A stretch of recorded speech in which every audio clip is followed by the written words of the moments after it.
ಅತೀಂದ್ರಿಯ forest of ವಿಸ್ಪರ್ಸ್ನ ಹೃದಯಭಾಗದಲ್ಲಿ ಟೆಸ್ಸಾ ಎಂಬ ಭವ್ಯವಾದ ಮರವಿತ್ತು. ಇತರ ಯಾವುದೇ ಮರಗಳಿಗಿಂತ ಭಿನ್ನವಾಗಿ ಟೆಸ್ಸಾ ವಿಶೇಷ ಸಾಮರ್ಥ್ಯವನ್ನು ಹೊಂದಿದ್ದರು: ಸಂವಹನ ಶಕ್ತಿ. ಟೆಸ್ಸಾ ಪ್ರಾಣಿಗಳೊಂದಿಗೆ ಮಾತನಾಡಬಲ್ಲಳು ಮತ್ತು ಅವಳ ಬುದ್ಧಿವಂತ ಶಾಖೆಗಳು ಮಂತ್ರಿಸಿದ ಕಾಡಿನಲ್ಲಿ ಆಶ್ರಯ ಪಡೆಯುವ ಎಲ್ಲಾ ಜೀವಿಗಳಿಗೆ ಬೆಚ್ಚಗಿನ ಸ್ವಾಗತವನ್ನು ನೀಡಿತು. ಟೆಸ್ಸಾಳ ಹತ್ತಿರದ ಸ್ನೇಹಿತರು ಆಲಿವರ್ ದಿ ಓಲ್ ಮತ್ತು ಮಿಯಾ ದಿ ಸ್ಕ್ವಿರೆಲ್. ಆಲಿವರ್ ತನ್ನ ತೀಕ್ಷ್ಣ ದೃಷ್ಟಿಯೊಂದಿಗೆ ರಾತ್ರಿಯಲ್ಲಿ ಕಾಡಿನ ಮೇಲೆ ಕಾವಲುಗಾರನಾಗಿದ್ದಾಗ, ಮಿಯಾ ಚುರುಕುಬುದ್ಧಿಯ ಮತ್ತು ಚಾತುರ್ಯದಿಂದ ತಮ್ಮ ಕಾಡಿನ ನೆರೆಹೊರೆಯವರೊಂದಿಗೆ ಹಂಚಿಕೊಳ್ಳಲು ಬೀಜಗಳು ಮತ್ತು ಬೀಜಗಳನ್ನು ಸಂಗ್ರಹಿಸಿದರು. ಒಂದು ದಿನ ಸೂರ್ಯನು ದಿಗಂತದ ಕೆಳಗೆ ಮುಳುಗುತ್ತಿದ್ದಂತೆ ಕಾಡಿನ ಮೇಲೆ ಚಿನ್ನದ ಹೊಳಪನ್ನು ಎರಕ್ಕೊಯ್ದ ಟೆಸ್ಸಾ ಪ್ರಾಣಿಗಳ ಪಿಸುಮಾತುಗಳನ್ನು ಹೊತ್ತುಕೊಂಡು ಮೃದುವಾದ ಗಾಳಿಯನ್ನು ಅನುಭವಿಸಿದಳು. ಏನೋ ತಪ್ಪಾಗಿದೆ. ಕಾಡಿನ ಒಂದು ಕಾಲದಲ್ಲಿ ಸಾಮರಸ್ಯದ ಸ್ವರಮೇಳವು ಅಪಶ್ರುತಿ ಟಿಪ್ಪಣಿಗಳಾಗಿ ಮಾರ್ಪಟ್ಟಿದೆ. ಕಳವಳಗೊಂಡ ಟೆಸ್ಸಾ ಆಲಿವರ್ ಮತ್ತು ಮಿಯಾಳನ್ನು ತನ್ನ ಬೇರುಗಳಿಗೆ ಕರೆದಳು. ಸ್ನೇಹಿತರು ಶಾಖೆಗಳ ಕೆಳಗೆ ಒಟ್ಟುಗೂಡಿದರು ಮತ್ತು ಟೆಸ್ಸಾ ದುಃಖದ ಸುದ್ದಿಯನ್ನು ಹಂಚಿಕೊಂಡರು. ಪ್ರಾಣಿಗಳು ಭೂಪ್ರದೇಶದ ಮೇಲೆ ಜಗಳವಾಡುತ್ತಿದ್ದವು ಮತ್ತು ಒಮ್ಮೆ ಅಭಿವೃದ್ಧಿ ಹೊಂದಿದ್ದ ಕಾಡಿನ ಏಕತೆ ಅಪಾಯದಲ್ಲಿದೆ.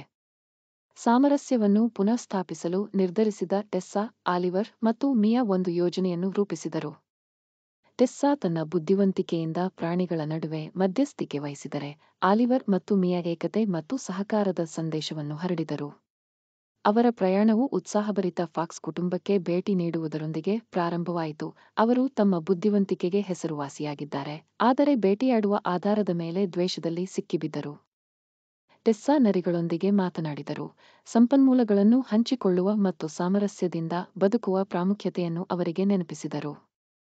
ಟೆಸ್ಸಾಳ ಮಾತುಗಳಿಂದ ಮನ ಮುಟ್ಟಿದ ಫಾಕ್ಸ್ ಕುಟುಂಬ ಎಲ್ಲರಿಗೂ ಅನುಕೂಲವಾಗುವ ರಾಜಿಗೆ ಒಪ್ಪಿಗೆ ಸೂಚಿಸಿತು.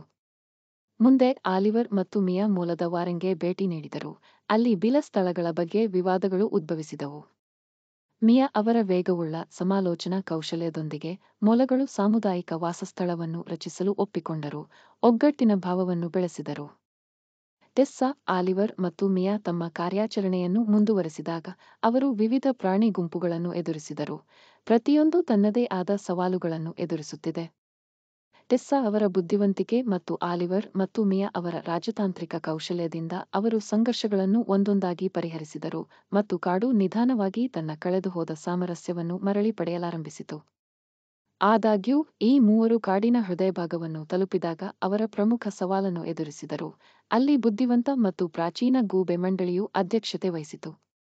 ಒಮ್ಮೆ ಶಾಂತಿಯ ಕಾವಲುಗಾರರಾಗಿದ್ದ ಗೂಬೆಗಳು ಕಾಡಿನ ನೆಮ್ಮದಿಯನ್ನು ಹೇಗೆ ರಕ್ಷಿಸುವುದು ಎಂಬುದರ ಕುರಿತು ವಿಭಜಿಸಲ್ಪಟ್ಟವು. ಆಲಿವರ್ ಸಹ ಗೂಬೆಯಾಗಿರುವುದರಿಂದ ಕೌನ್ಸಿಲ್ ಅನ್ನು ಉದ್ದೇಶಿಸಿ ಮಾತನಾಡಲು ಮುಂದಾದರು. ಹೃತ್ಪೂರ್ವಕ ಮಾತುಗಳು ಮತ್ತು ಏಕತೆಯ ಮನವಿಯೊಂದಿಗೆ ಆಲಿವರ್ ತಮ್ಮ ಭಿನ್ನಾಭಿಪ್ರಾಯಗಳನ್ನು ಬದಿಗಿಟ್ಟು ಕಾಡಿನ ಹೆಚ್ಚಿನ ಒಳಿತಿಗಾಗಿ ಒಟ್ಟಾಗಿ ಕೆಲಸ ಮಾಡಲು ಗೂಬೆ ಮಂಡಳಿಗೆ ಮನವರಿಕೆ ಮಾಡಿದರು. ಎಲ್ಲಾ ಮೂಲೆಗಳಿಂದ ಪ್ರಾಣಿಗಳು ಟೆಸ್ಸಾ ಶಾಖೆಗಳ ಕೆಳಗೆ ಜಮಾಯಿಸುತ್ತಿದ್ದಂತೆ ಕಾಡು ಕೃತಜ್ಞತೆಯಿಂದ ಪ್ರತಿಧ್ವನಿಸಿತು.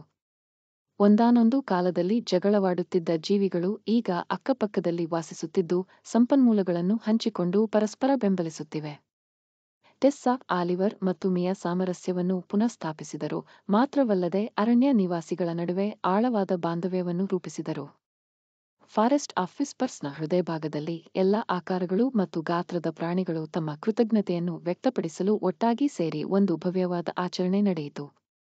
ಒಮ್ಮೆಯ ಸಂಗತ ಸ್ವರಗಳು ಸಾಮರಸ್ಯದ ಮಧುರವಾಗಿ ರೂಪಾಂತರಗೊಂಡವು ಮತ್ತು ಟೆಸ್ಸಾ, ಆಲಿವರ್ ಮತ್ತು ಮಿಯಾ ಹೆಮ್ಮೆಯಿಂದ ನಿಂತರು, ನಿಜವಾದ ಸ್ನೇಹ ಮತ್ತು ಸಹಕಾರವು ಯಾವುದೇ ಸವಾಲನ್ನು ಜಯಿಸಬಲ್ಲದು ಎಂದು ತಿಳಿದಿದ್ದರು. ಋತುಗಳು ಬದಲಾದಂತೆ ಮಂತ್ರಿಸಿದ ಕಾಡು ಅಭಿವೃದ್ಧಿ ಹೊಂದಿತು, ಶಾಂತಿ ಮತ್ತು ಏಕತೆಯ ಸ್ವರ್ಗವಾಯಿತು. ಪಿಸುಗುಟ್ಟುವ ಮರ ಟೆಸ್ಸಾ ಸ್ನೇಹದ ಪರಿವರ್ತಕ ಶಕ್ತಿಯ ಸಂಕೇತವಾಗಿ ನಿಂತಿದೆ. ಸ್ನೇಹಿತರು ಒಟ್ಟಾಗಿ ಕೆಲಸ ಮಾಡಿದಾಗ ಪ್ರತಿ ಪಿಸುಮಾತು ಸಾಮರಸ್ಯದ ಮಧುರವಾದ ಜಗತ್ತನ್ನು ಸೃಷ್ಟಿಸಬಹುದು ಎಂಬ ಅಮೂಲ್ಯವಾದ ಪಾಠವನ್ನು ಪ್ರಾಣಿಗಳ ಪೀಳಿಗೆಗೆ ಕಲಿಸುತ್ತದೆ.